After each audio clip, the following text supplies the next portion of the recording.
Right now, without knowing it, you are copying someone. Not their words, not their ideas. Their body. The angle of their head. The rhythm of their breathing. The position of their hands. If someone near you crosses their arms, yours will drift there too.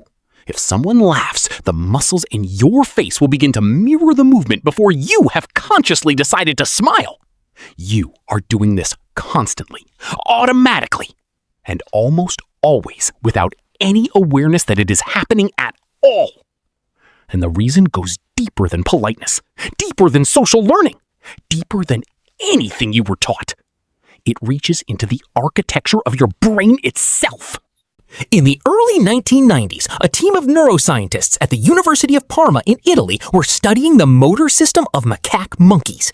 They had implanted electrodes in a region of the brain that controlled hand and mouth movements, and they were recording which neurons fired when the monkey performed specific actions, reaching for food, grasping an object, placing something in its mouth. The data was exactly what they expected.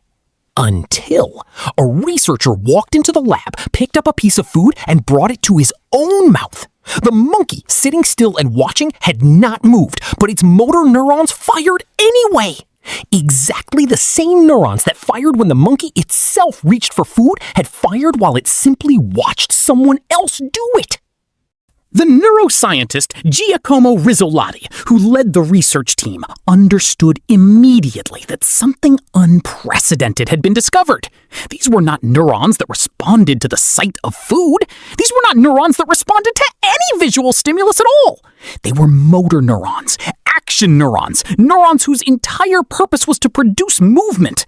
And they were firing in response to watching someone else move. Rizzolatti called them mirror neurons, and their discovery set off one of the most intense debates in modern neuroscience. What do mirror neurons actually do? At their most basic, they appear to create a functional simulation of observed actions inside the observer's own motor system. When you watch someone pick up a cup, the neurons in your brain that would fire if you picked up a cup begin to activate.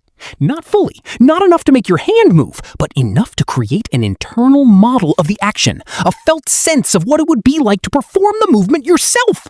You are not just seeing the action. At a neural level, you are partially doing it. This mechanism, or something functionally equivalent to it in humans, is now believed to underlie an enormous range of social behaviors. Empathy, the felt sense of what another person is experiencing, appears to rely heavily on this mirroring system. When you wince watching someone else stub their toe, it is because the pain processing regions of your brain have partially activated in response to what you observed. You did not choose to share that pain. Your nervous system shared it automatically, using the same neural machinery that mirror neurons represent.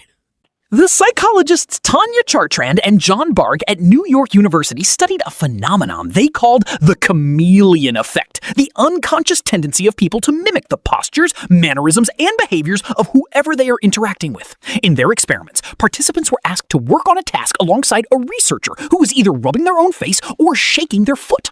The participants, without being told anything about mimicry, began to rub their own faces and shake their own feet in response. When asked afterward, they reported no awareness of having done so. The mirroring happened entirely outside conscious experience. Chartrand and Bargh also found something more surprising. Participants who were mimicked, whose behaviors were intentionally copied by the researcher, rated the interaction as smoother, more comfortable, and more connected. They liked the researcher more. The unconscious copying was not just a passive reflection, it was social glue, a mechanism by which two nervous systems signal to each other, without words, without conscious intention, that they are attuned, that they are safe, that they belong to the same group. Think about what this means in evolutionary terms. For most of human history, you lived in a small group of people who depended on each other for survival.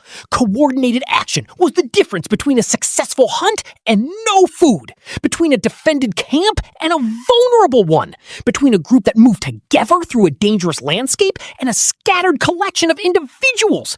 The ability to read another person's body, to anticipate their movement, to synchronize your actions with theirs without elaborate verbal negotiation was not a social nicety, It was a survival capability.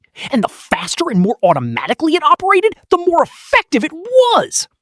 The neuroscientist Marco Iacoboni at UCLA has argued that the mirror neuron system is the neural foundation of human culture itself.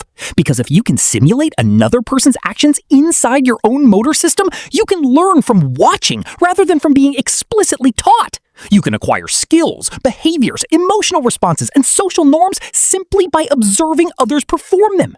Language, tool-making, ritual, art, all the things that make human culture possible all depend on the capacity to watch, to internally model, and to reproduce what you have seen.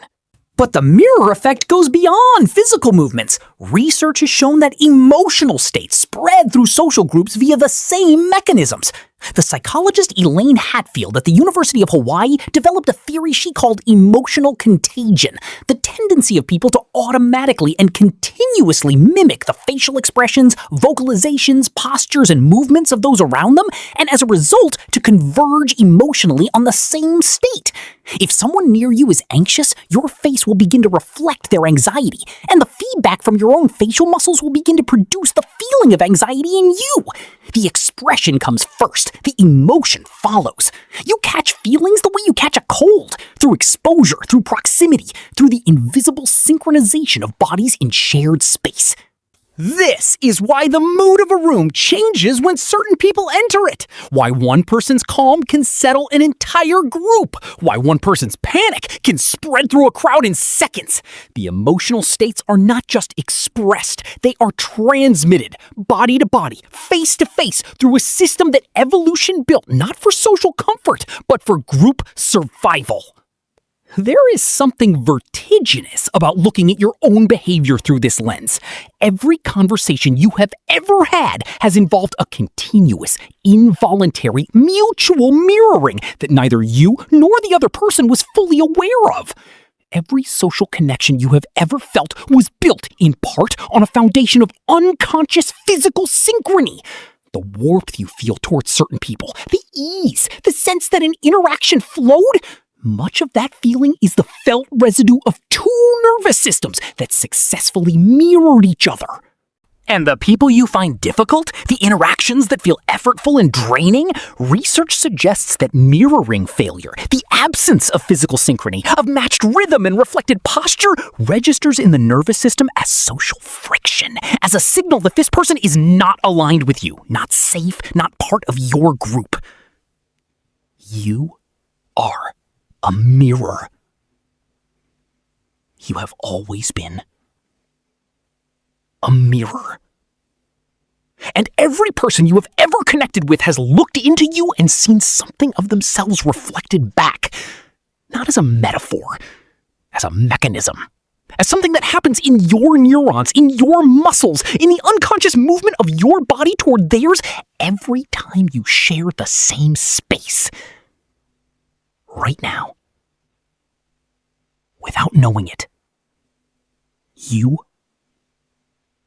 are copying someone.